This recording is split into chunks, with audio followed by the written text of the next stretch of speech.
Driving alone at night can be unsettling. The darkness itself is eerie, but what's more terrifying is when you see something that shouldn't be there. This is a true horror experience that happened to me while driving through an empty highway in the middle of the night. And to this day, I don't know if I ever truly escaped it. I often drive late at night. My job requires me to travel from one city to another, and I always preferred night drives. The roads were quieter, and I could reach my destination faster without the hassle of daytime traffic. But one night, I experienced something that changed my mind forever.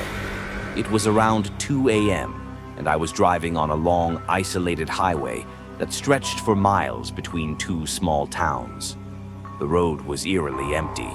No other cars, no signs of life, just me and the sound of my engine.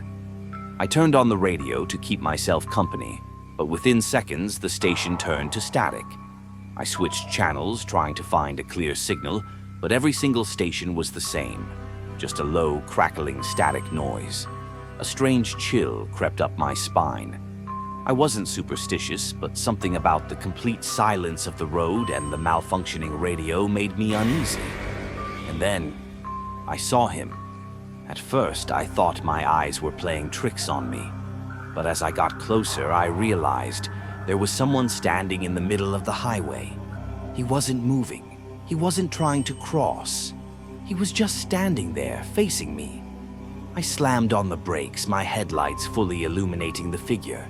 He was wearing a dark, tattered suit, his clothes drenched as if he had been standing in the rain for hours. But the strangest part, I couldn't see his face. His head was tilted slightly downward, casting his features into shadows. But the moment I blinked, he was gone. Not like he ran off, not like he stepped to the side. He simply vanished. I sat frozen in my car, my heart pounding so loudly I could hear it over the dead silence. And then, out of nowhere, my engine shut off. Panic surged through me. I frantically turned the key, trying to restart the engine, but it just made a dull, clicking noise. Then, I heard something. A faint whisper.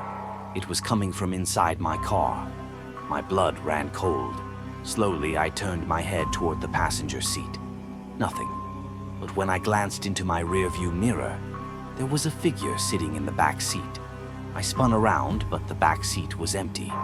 Yet, in the mirror, the figure was still there. A low, distorted voice whispered something I couldn't understand, sending a sharp jolt through my spine. I turned the key one last time, and the engine roared to life.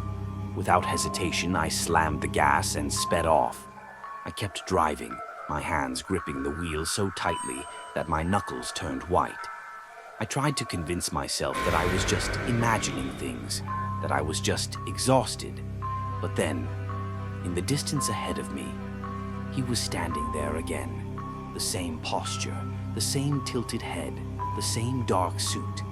And this time, as I got closer, he started to move. His body twitched unnaturally, jerking in odd, rapid movements. I slammed the brakes again, but this time, I had no choice. I had to drive through him. I braced myself for impact, but the moment I passed over him, I felt nothing. No sound, no thud, just silence. I kept driving until I saw a small rest stop at the side of the highway. I immediately pulled in, parked under the bright lights, and got out of my car, trying to catch my breath. I looked around. There was no one else there.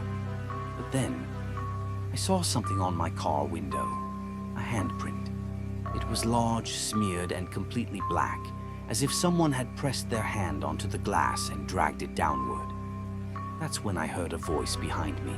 It was the gas station clerk, an older man, looking at my car with a grim expression. "You saw him, didn't you?" I turned to him, confused. "Saw who?" I asked. His face turned serious. "The man in the suit, the one that stands in the middle of the highway." I felt my stomach drop. "How do you know that?" He exhaled deeply, shaking his head. "Because you're not the first. Some roads have history, Some places have their ghosts, and sometimes, when you drive alone at night, you may not be as alone as you think.